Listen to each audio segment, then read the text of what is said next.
A massive search and rescue operation is underway in the mid-Atlantic after a tourist submarine went missing during a dive to the Titanic's wreck on Sunday. Contact with the small sub was lost about an hour and 45 minutes into its dive, the U.S. Coast Guard said.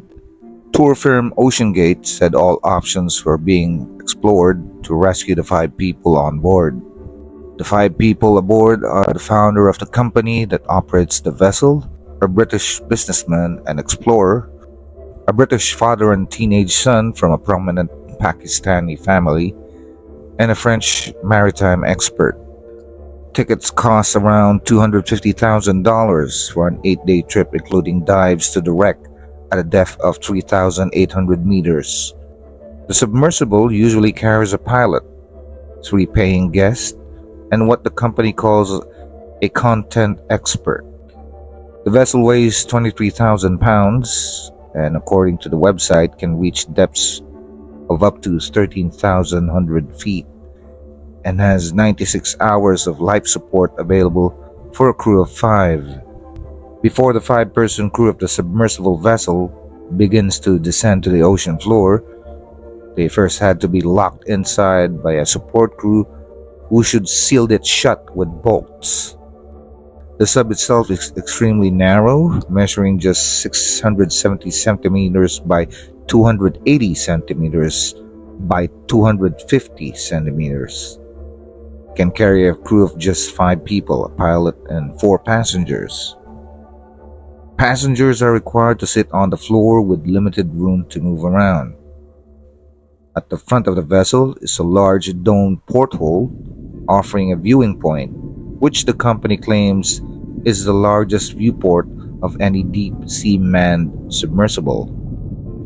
The walls of the sub are also heated as conditions can become extremely cold at such depths.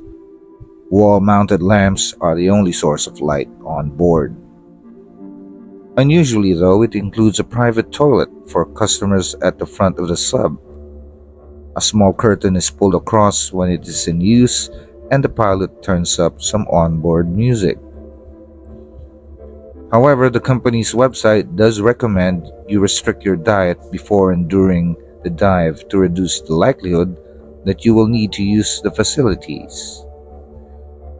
The ship is equipped with powerful external lights, which are used to illuminate the wreck of the Titanic. The Titan has around 96 hours of oxygen reserves on board, but this will be affected by the breathing rate of the crew. GPS is not an option when submersibles dive to depths as deep as the Titan does. Instead, a special text messaging system allows the crew to receive instruction from the team on the surface vessel above. On board, the pilot steers based on these instructions with a modified video game controller. A full dive to the Titanic wreck, including the descent and ascent, reportedly takes 8 hours.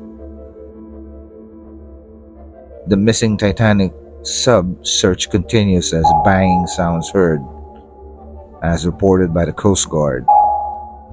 A massive search operation is underway in an area twice the size of Connecticut for the submersible that went missing. Officials fear that there's less than a day's worth of oxygen left on board the craft.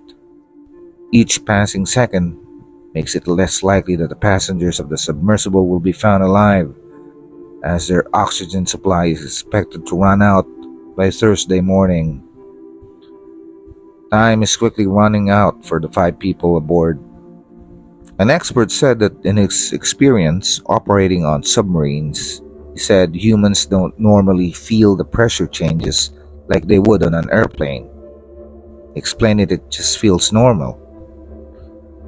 The submersible should remain the same, however, or if some reason the submersible did have physical damage to it, the passengers would have no chance at survival due to the immense pressure of the ocean. What the passengers will be feeling is their breathing patterns. As the oxygen levels go down, it will make it harder and harder for them to breathe, ultimately suffocating them.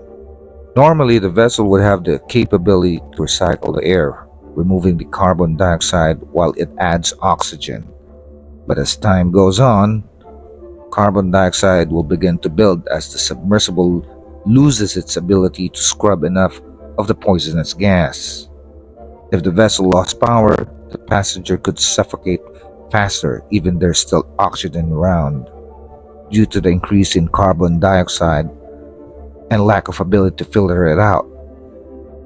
The rising level of carbon dioxide is what kills people first when they're in an airtight environment, not the level of oxygen. We hope for the best for the crew. We hope for the safety.